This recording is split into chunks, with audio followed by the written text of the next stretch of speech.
무슨 말인지 하나도 모르겠어요. 외국 물품 우리나라의 반입. 일단 반입에다 동그라미 하시고 노란색으로 표시되어 있는 부분들은 이 부분을 알아야 기출문제가 풀리는 게 출제가 됐다는 얘기입니다. 어찌됐건 우리나라에 반입하거나 우리나라에서 소비 또는 사용, 자, 소비 또는 사용에 동그라미 하시고 하는 것을 말한다.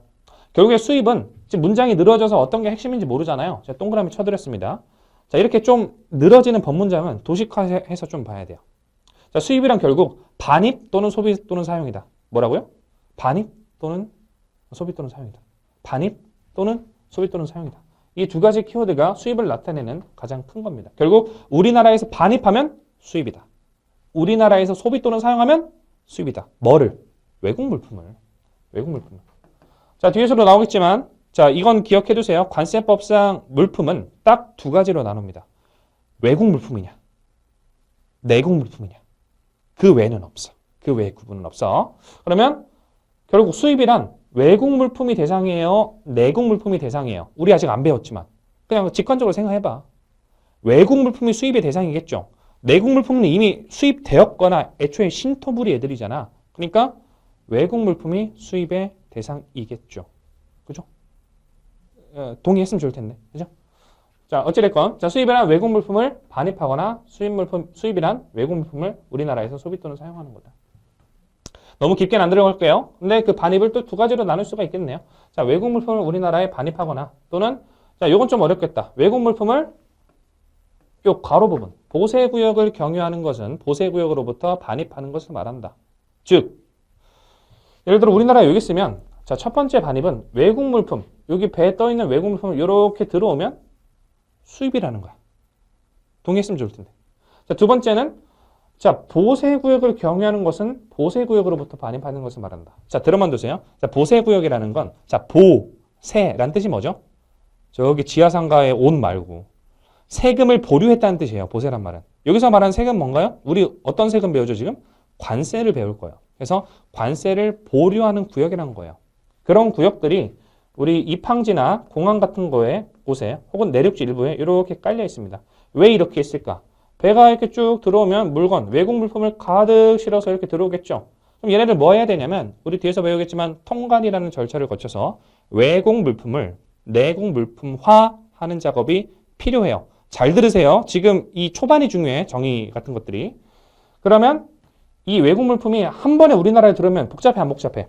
막 미어 터지죠? 저도 들어갈래요. 저도 들어갈래요. 해서 미어 터질 거 아니야. 그러니까 이 세금을 보류하는 지역에 잠깐 들어가서 대기하면서 통관 절차라든가 어떤 세관의 관리, 감독 절차를 거쳐서 일정한 절차를 거쳐서 줄 세우기 식으로 이렇게 쭉쭉쭉 나가는 거예요.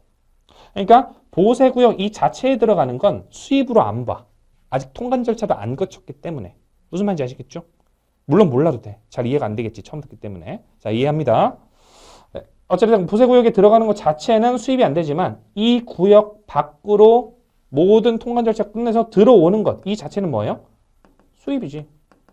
보세구역에서 결국 관리, 감독, 그리고 모종의 통관 절차를 세관으로부터 거쳤을 거잖아요. 그러니까 수입이 되겠지. 뭐가? 보세구역으로부터 반입.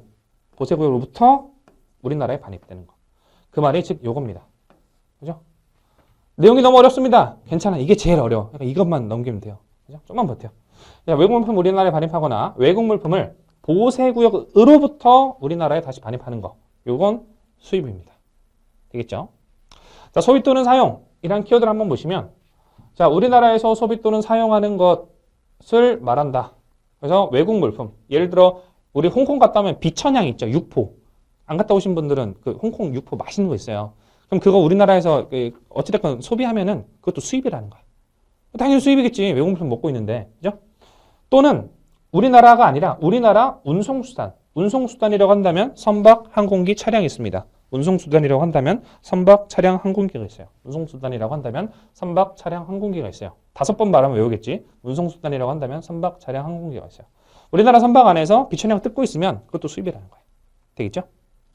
별로 안 어렵네. 그죠? 내용은 굉장히 긴데 결국 수입이란 키워드는 반입, 그리고 소비 또는 사용이란 키워드를 잡을 수 있고 반입은 두 가지 유형으로 나눠진다. 외국 물품을 우리나라에 반입하는 것 또는 외국 물품을 보세구역에 넣었다가 보세구역에서 우리나라에 반입하는 것.